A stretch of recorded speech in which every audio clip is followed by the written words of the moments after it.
Michael Yang is a key actor in Chinese intelligence operations here. Michael Yang nasangkot sa Pharmally and, if the reports are accurate, sa drug operations dito. Michael Yang, na economic advisor ng dating Pangulo. Ginatasan na tayo, pinagtaksilan pa.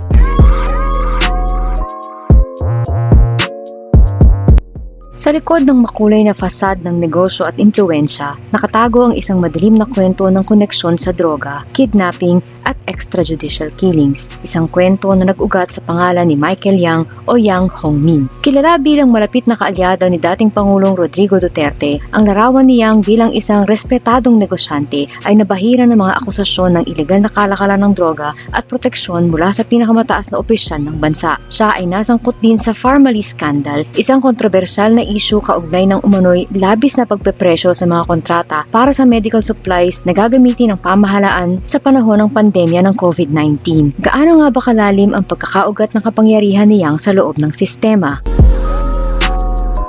Ayon sa sariling website ni Yang, siya ay nakapagtapos ng doctorate degree sa Business Administration sa Princeton University. Gayunpaman, sa paglilinaw, sinabi niyang nakatanggap lamang siya ng certificate mula sa Princeton na umano'y nag-aalok ng programa sa Beijing branch nito. Si Michael Yang ay may nakatatandang kapatid na nagngangalang Yang Jianxin o mas kilala bilang Antonio Maestrado Lim. Ang nakatatandang Yang ay isang negosyante na nakabase sa Cagayan de Oro. Bagamat sino rin ang kanyang nasyonalidad, natuklasan na siya ay nagmamay-ari ng mga Philippine identity documents. Ibinunyag din ni Senator Risa Hontiveros na si Antonio Yang ay may transaksyon sa Baofu Land na pag-aari ng dating mayor ng Bamban Tarlac na si Alice Guo o Guo Huaping. Si Yang ay nanirahan sa Pilipinas ng higit sa 20 taon kung saan sinimulan niya ang kanyang mga negosyo sa Davao City. Siya ay itinala bilang isang permanenteng residente ng bansa at may-ari ng Davao City Los Amigos o DCLA. Bukod dito, si Yang ay miyembro ng Philippine-Chinese Chamber of Commerce, Labuan, Executive Director ng Philippine Chamber of Commerce, Vice Chairman ng China-Philippines Friendship at Managing Director ng Fujian Normal University.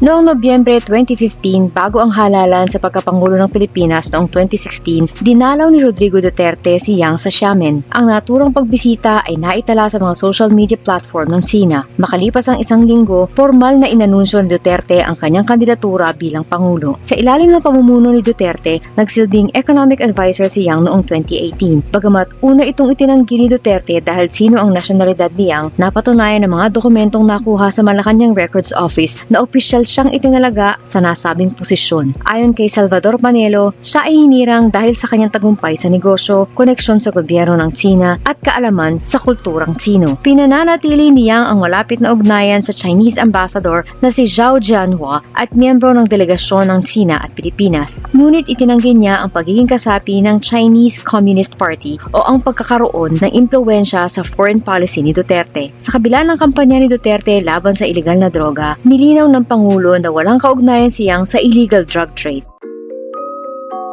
Sa pagdinig ng House of Representatives Quadcom noong ika-27 ng Setyembre 2024, sina Senior Deputy Speaker Aurelio Gonzales Jr. at Deputy Speaker David Suarez ay nag-ugnay kay Michael Yang at sa kanyang kasosyo na si Lin Weixiong o Alan Lim sa isang web of criminal activities. Ang mga lehitimong negosyo tulad ng DCLA Mall sa Davao ay umano'y ginagamit bilang mga prente para sa mga iligal na gawain. Ipinakita ni Congressman Suarez ang isang matrix na nag-uugnay kay Yang sa kanyang mga negosyo at sa kanilang mga kasosyo sa mga aktibidad na kinabibilangan ng Pharmally scam, illegal na pogo hubs, kidnapping, extrajudicial killings, agricultural smuggling at illegal drug trade.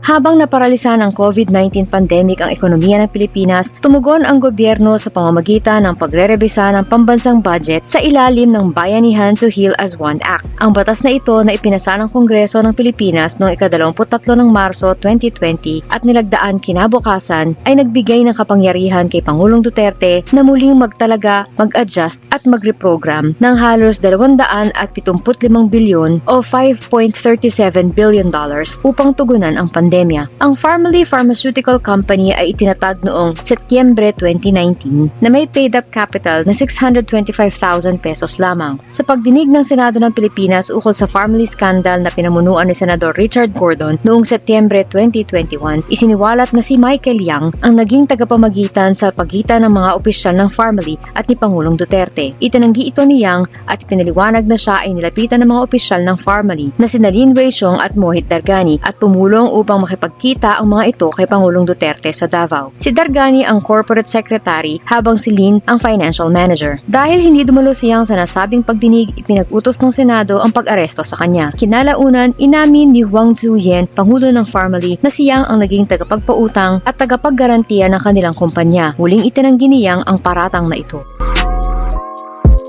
Nagsimula ang Philippine Offshore Gaming Operator o POGO business noong 2003, ngunit lumago ito ng husto sa ilalim ng administrasyon ni Pangulong Duterte. Ang POGO ay pangunahing nagpapatakbo ng online gaming o casino license na nakatuon sa mga manlalaro sa ibang bansa, partikular na sa China. Itinuring ni Duterte ang POGO bilang isang haligi ng kanyang polisiya sa ekonomiya, kaya't idineklara niya ito bilang essential services sa panahon ng pandemya. Si Yang at ang kanyang kasosyo na si Lin Weixiong ay nagpatakbo ng Seanway Technology Company Limited sa Bacoor, Cavite noong Agosto 2016, 2 buwan matapos maupo si Duterte bilang Pangulo. Ang Seanway Technology ay napasama sa balita nang kunin nito ang mga operasyon ng kontrobersyal na pre-POGO ni Jack Lam mula sa GMA International Entertainment na dating nag-ooperate sa Fontana Resort sa Clark, Pampanga. Tumakas si Lam mula sa Pilipinas noong Desyembre 2019 matapos matuklasan na ang kanyang kumpanya ay nag-empleyo ng 1,316 na illegal na Chinese workers. Tinanggal ng PAGCOR ang lisensya ni GMA sa Fontana at Fort Ilocandia, Ilocos Norte. Kinuha ni Yang ang mga pasilidad ng GMA noong unang bahagi ng 2020. Ang Seanway at ang isa pang kontrobersyal na POGO, ang Lucky South 99, ay naibalita noong 2022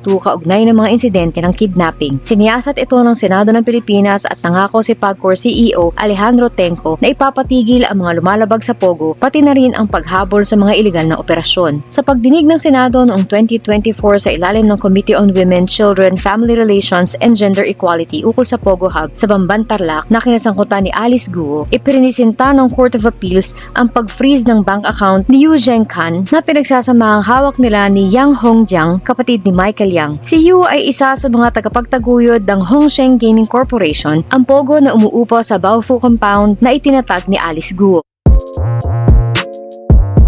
Sa pagdinig ng Senado tungkol sa agricultural smuggling noong Oktubre 2022, tinanong ni Senador Raffy Tulfo ang mga opisyal ng Department of Agriculture kung kilala nila sina Michael Yang, Andrew Chang, Leia Cruz at Manuel Tan. Ang mga individual na ito ay isinama sa dossier ng Intelligence Division ng nasabing departamento, pati na rin ng Bureau of Customs. Inilahad ni Tulfo na sina Chang, Cruz at Tan ay may kanya-kanyang teritoryo, habang siyang naman ay nakakapagpuslit sa anumang daungan. Ang mga smuggled na gulay ay nagmula sa China.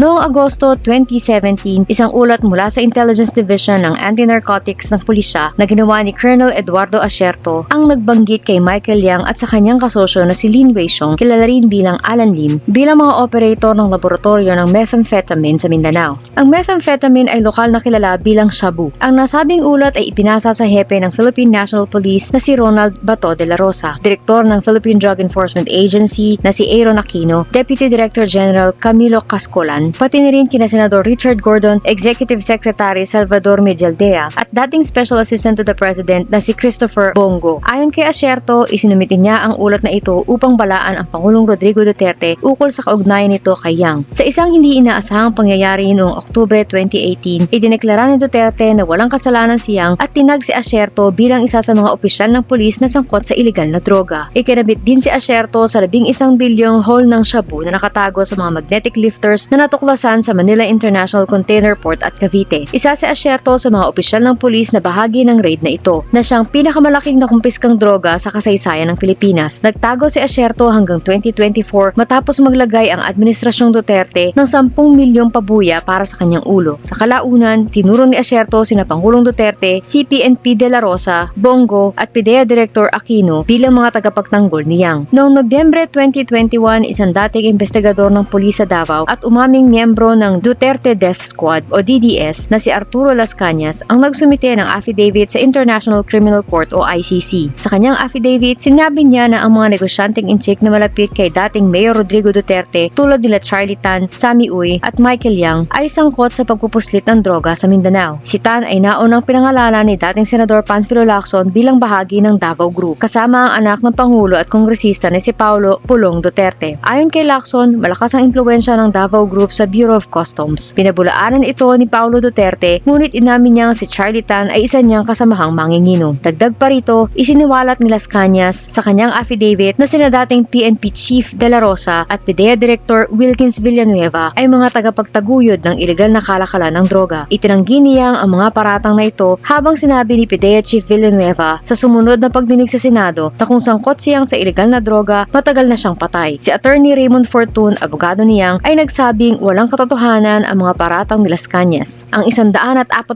na pahinang affidavit ni Las Cañas na sinumite sa ICC ay paulit-ulit na binanggit na si Duterte at Yang ay nagpapatakbo ng mga laboratorio ng methamphetamine sa Mindanao. Noong 27 ng Setyembre 2023, isang pinagsamang operasyon ng PDEA, BOC, National Bureau of Investigation at Bureau of Immigration sa Barangay San Jose, Malinaw, Mexico, Pampanga ang nakatuklas ng pinakamalaking nakumpiskang droga sa ilalim ng administrasyon ni Pangulong Marcos. Nakatuklas sila ng 530 kilo ng shabu na may halagang 3.6 billion pesos. Sa isinagawang investigasyon, natukoy na ang bodega ay pagmamayari ng Empire 999 Realty Corporation at ang lupa kung saan ito itinayo ay binili mula sa kapatid ng dating mayor ng Mexico, Pampanga na si Teddy Tumang. Sinimulang busisiin ng Quadcom ng Philippine House of Representatives ang kaso noong Mayo 2024. Noong ika-6 ng Hulyo 2024, binawi ng Securities and Exchange Commission ang rehistrasyon ng Empire 999 at diniskwalipika ang mga miyembro ng lupo nito na umupo sa anumang korporasyon sa loob ng 5 taon. Noong ika-30 ng Hulyo 2024, inakusahan ni dating Senador Antonio Trillanes IV si dating Pangulong Duterte na ginagamit ang gyera kontra droga upang monopolisahin ang ilegal na kalakalan ng droga para kay Yang. Ayon kay Trillanes, ang gyera kontra droga ay isang panniling lang upang maalis ang mga kakumpetensya. Noong ika-15 ng Agosto 2024, tumestigo si Jimmy Guban, dating Intelligence Officer ng Bureau of Customs sa Quadcom hearing sa Bacolor, Pampanga. Sinabi niyang noong 2017, siya ay nilapitan ni Davao City Councilor Nilo Small Abellera Jr. upang mamagitan sa mga kargamento sa ngalan ni Michael Yang, Davao Representative Paulo Duterte at asawa ni dating Davao Mayor Sara Duterte na si Mans Carpio. Inilahad ni Guban na maraming beses siyang nilapitan ni Abellera na binabanggit ang mga pangalan ni Yang, Duterte at Carpio bilang mga may-ari ng iba't ibang kargamento. Sinabi rin ni Guban na ang kanyang team ang nakahuli sa bahagi ng 11 bilyong pisong drug haul na nakatago sa magnetic lifter sa Manila International Container Port. Bago pa man ang investigasyon sa Senado ukol dito noong Setyembre 2018, nilapitan si Guban ng mamamahayag na si Paul Gutierrez na noon ay staff ng Department of Environment and Natural Resources Undersecretary Benny Antiporda. Ayon kay Guban, binalaan siya ni Gutierrez na huwag banggitin ang mga pangalan ni Yang, Duterte at Carpio at tinakot siya pati ang kanyang pamilya. Pinabulaanan ni Gutierrez na kasalukuyang Undersecretary at Executive Director ng Presidential Task Force on Media Security at Antiporda ang mga pahayag ni Guban.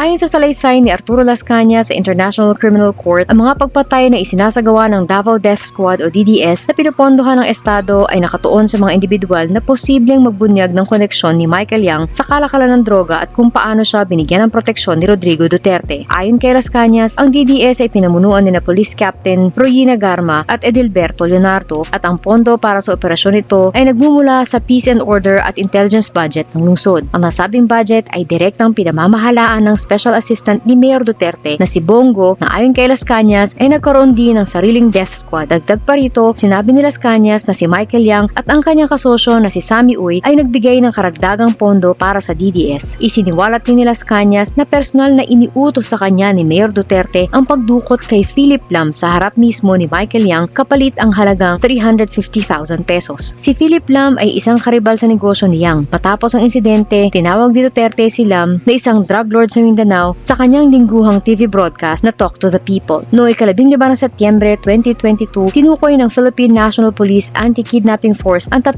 Philippine offshore gaming operators na sangkot sa mga insidente ng pagdukot sa isang pagdinig ng Senate Committee on Public Order and Dangerous Drugs. Ang mga pogos na ito ay ang Seanway Technologies at LY Ground Admin sa Cavite at Lucky South 99 sa Pampanga na pawang may kaugnayan di umano kay Michael Yang. Habang patuloy ang mga pagsisiwalat at testimonya laban kay Michael Yang, nananatili ang mas matinding hamon, ang paghahanap ng hustisya sa isang sistemang tila nababalot ng impluwensya at takot. Sa kabila ng mga pagtanggi at pagtatanggol mula sa kanyang mga taga-suporta, sino nga ba ang talagang nagtataguyod ng tunay na kaligtasan at kaayusan sa ating lipunan? Ang kwento ni Michael Yang ay naglalarawan ng sistemang tila pinabayaan ang taong bayan